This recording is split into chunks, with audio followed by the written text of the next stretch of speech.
So this is assessment 16. Hi, Christine. Hi, Maria. You haven't had a very good week this week? No, I haven't. Okay. So we're now into our third session. So for the last two weeks, we've been talking a lot about your feelings of loss and betrayal and how you decided to stay with your partner, but it was about exploring your feelings around all of that. Can't believe he's gone. Yes. He's just gone.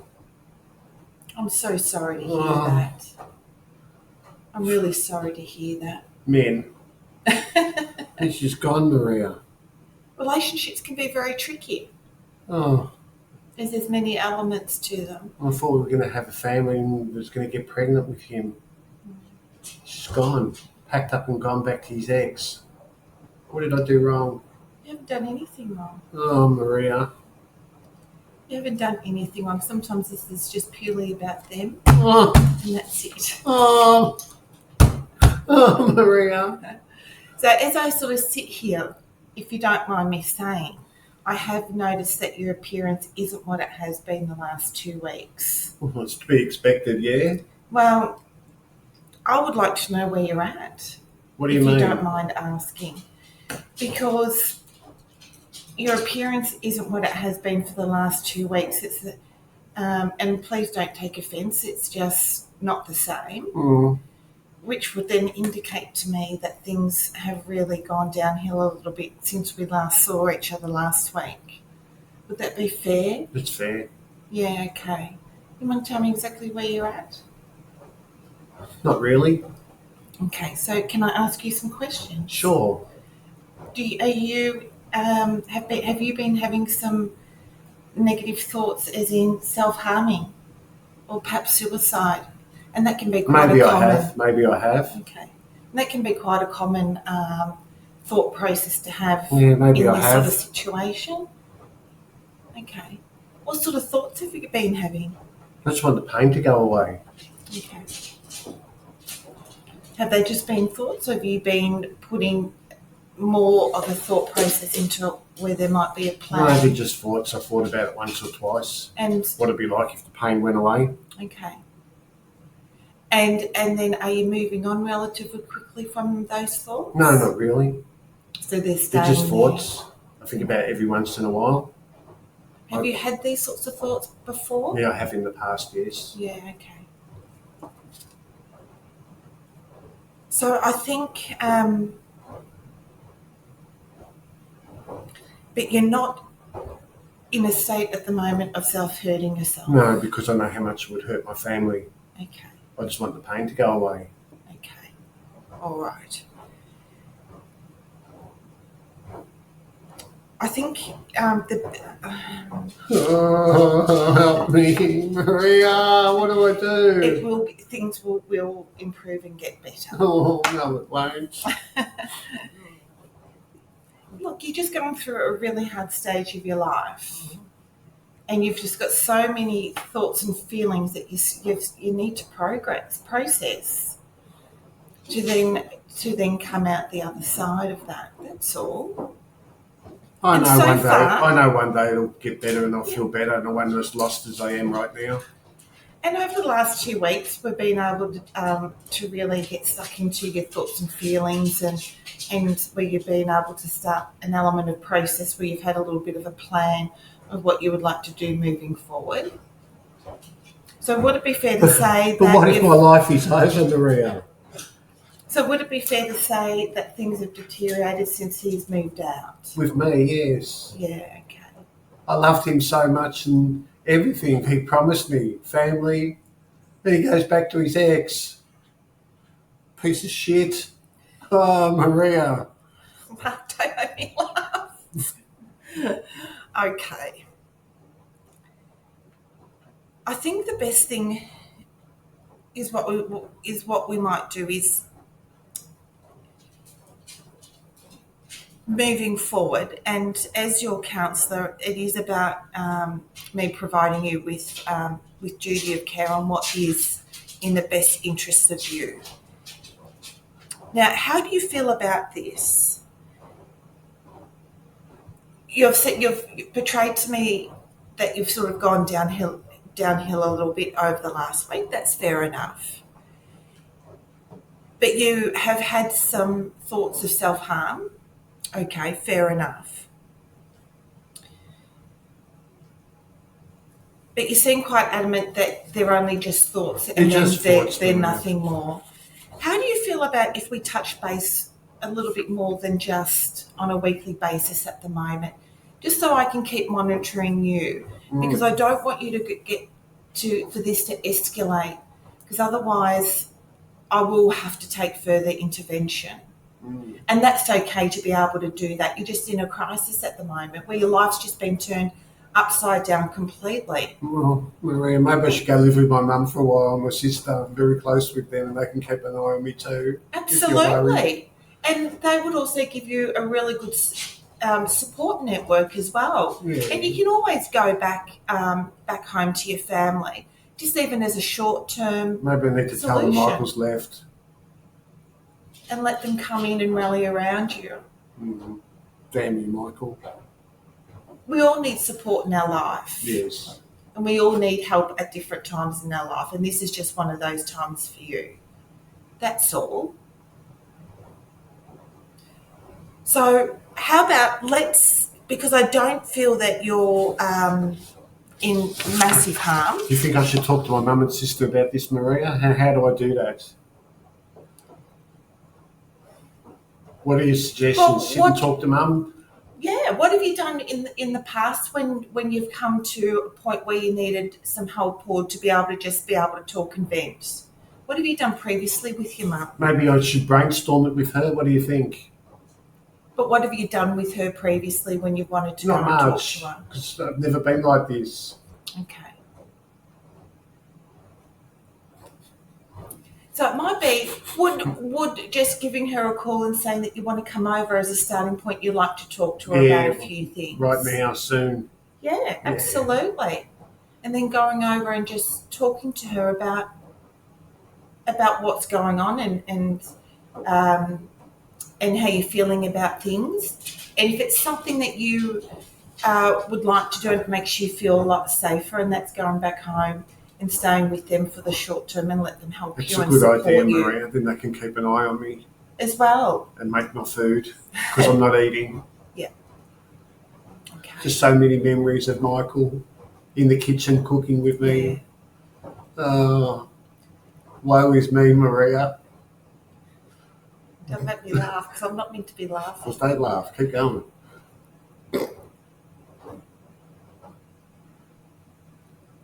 So let's put a plan in place at the moment. How does this sound for you? Ringing mum and going straight over and talking with your mum. Yes. With the possibility of moving back home, because you've stated that you wouldn't mind going back home and being with your mum and your sister for a little bit of time. Yes. And let's touch base in another 2 days, and maybe we go sort of 2 to 3 day intervals at the moment, and sort of see where you're at. Has there been a family history of, if I may just call it, mental health? No. No one's had any history of just that? Just a family history of breakups with stupid men. Okay. Are you okay from a financial point of view? Yes. Yeah, okay. Now, so does that sound like a plan for you? Yes. All right. And are you comfortable that if you feel there's an element of deterioration between now and the next 2 days when we talk, that if you're starting to somewhat slip, you can always call Lifeline. I'll give you their brochure with their phone number. Very good, Maria. They're available 24/7, where there'll always be somebody on who will be able to just sort of talk through what's going on for you in that moment. Well, very good, and they won't charge as much as you do. Well, no, they don't. Thank you, Maria. So, Does that sound like a little bit of I'm a plan glad we for spoke. you? I feel a little bit better now. Are you still working at the moment? No, where you just I can't gone do through anything. this? I Good. can't get out of bed. Yeah. I just got out of bed to come and see you. Well, sometimes we need that purpose, Oh. so that's good that you at least I'm have glad been I able got to come out. out of bed. Where you're at with your feelings? Just all over the just place? numb. Yeah, okay. Michael. But I think the good thing for you is that you've been able to identify that you need some help and Yes. support to be able to just get through these challenging aspects Yes, Maria. of your life. And then, and we can keep working and building on your feelings and strategies that you'll then be able to put into play for the remaining of your life, essentially, Very true. as well. All right, so I'll come back in 2 days and see you. Absolutely. There's the brochure Thank for you. Lifeline in case you need to call them. Yes. All right. And if anything drastic changes between now and 2 days, I want you to get on the phone to me. All right, as well. So you've also got that option where I may just want you to come in. We're going to have another discussion. There are other services that we can tap into to be able to help you. All right. All right. And especially if you're having thoughts of hurting yourself, all right, and you can't quite shift them. All right. All right. Just as an idea, Maria, I might get to my mum. Could you please add her to the contact list so she feels that she needs to reach out to you too? Absolutely. And I know in state of mind to do it. Mummy can call you. Absolutely, she's more than welcome right, to do that, you. and we'll start putting some elements into play. All right, because you just may need to have some additional support. But just knowing that they're there and the services there is a good safety guard at the moment. All right. All right. So let's do that. Let's touch base in 2 days, and can you just relay back to me what the plan is for the next 2 days? I'm going to go home and talk to Mum. Yeah. And she can make me some dinner because I'm very, very hungry. I'll come back and see you in 2 days. Yeah. I'm going to get some sleep, and if I feel shitty, I'm going to call Lifeline. If you're feeling that things are progressing. Yeah. Yes. I might buy a dog. And if things also progress, I want to see you earlier. Yes, you did say that. Remember that too. All right, Maria. What time can I see you in 2 days? So when you go out the front, the receptionist will be able to make that time for you, and she'll slot you in. Okay. Hopefully you're not busy in 2 days. And you're more than welcome that if you'd like to bring your mum with you as an added help and support for you. Thank you, Maria. God bless you. Take care. There's the information, and I'll see you in 2 days. All right, Maria. All right. Bye-bye. Take care. Okay, just upon reflection, I decided to, she's at really quite a low to mild risk, because taking into considering there's been no mental health within the family or her own experience in the past. While she's had a few thoughts, they've only been thoughts where they're not progressing into being anything more. So I just sort of felt just have those more regular check-ins, having a little bit of a plan, and just getting a little bit of extra support, which would be from a family, where a mum can sort of just watch, help look after her just over the next couple of days, and I'll just keep a really good close eye on her where we have regular catch-ups. If things worsen, and then it would be definitely implying intervention, and especially if those thoughts end up sort of staying and or progressing. And if that was the case, I would definitely be referring back to the organisation's policy and procedures on self-harm and suicide. I would seek the help of my supervisor just to double clarify everything, and then possibly contact Kat for an assessment and and treatment if she was to progress. But at this stage, I don't feel that she is. And based on the other two sessions, hasn't given me a real indication at this point in time that it needs to be anything more than that. So what could I have done differently or better?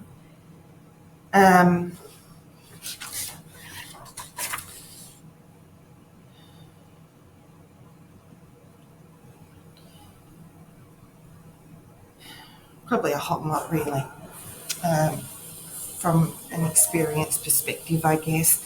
But I think I also did do an okay job in letting her know that there are other alternatives and other ways in which we can tap into things if she finds this really hard. And to sort of try to somewhat normalise the experience a little bit better for her. And as far as recording the information, I would be recording where she's at, how she's feeling, along with the progress from the last two sessions. That we've also discussed further intervention, especially if the thoughts become more persistent or they're sticking around a little bit more, where there's perhaps a bit more attention going to them. So I'd be putting all those sorts of things. Also, I'd be recording that I've given her the brochure to Lifeline and that they're available 24/7 if she finds that she's in crisis. Also, that my recommendation would be to touch base with her in 2 days and just really keep on top of this. If Christine was at a high risk of suicide, I think is what I would actually do is go and quickly seek some guidance from the supervisor as well to make sure that I was definitely on the right track and I wasn't overlooking anything or playing anything down, which I don't think I would tend to as a general thing. You know, what you see is exactly what's going on.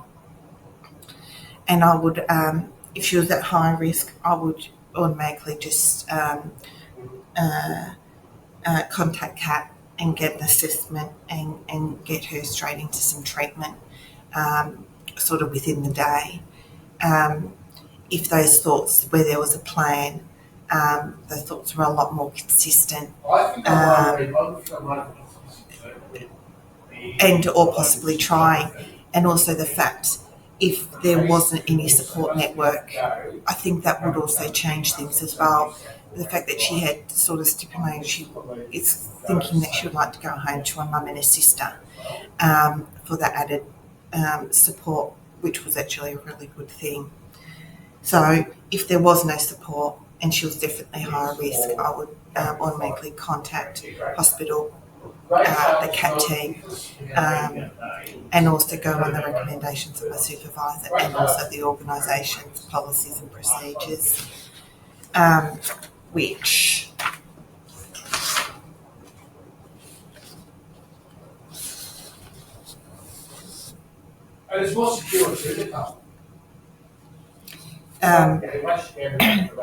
and as far as sort of like confidentiality, when I see her again in 2 days' time, and there wasn't any shift, then you know,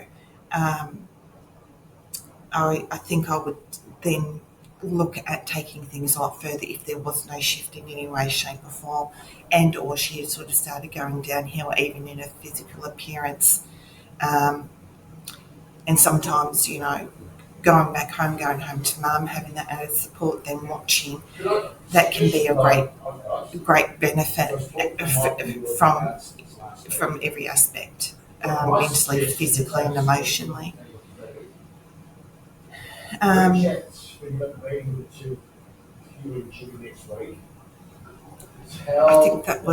think that's okay. I'll just quickly check.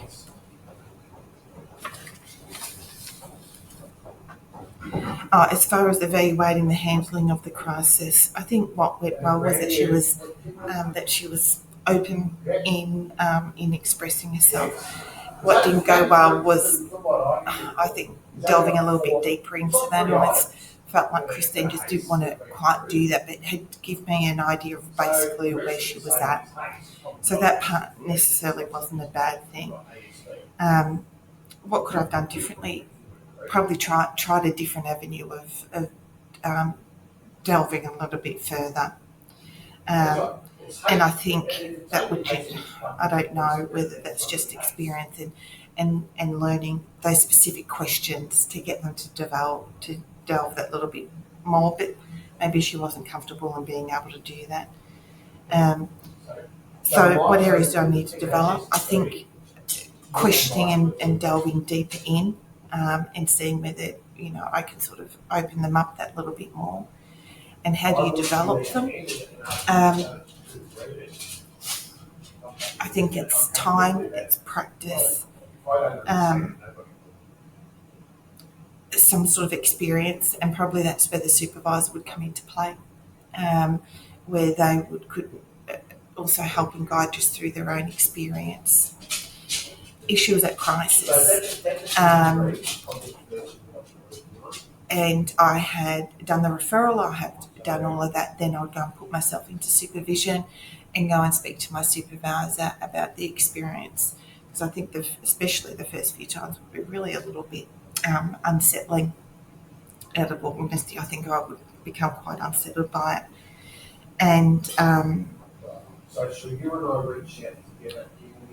and have a really good debrief, and also through the debriefing, also there's a whole lot of learning that goes with that as well, that I would then be able to put into play for the next time that I came across that crisis situation as well. I think that's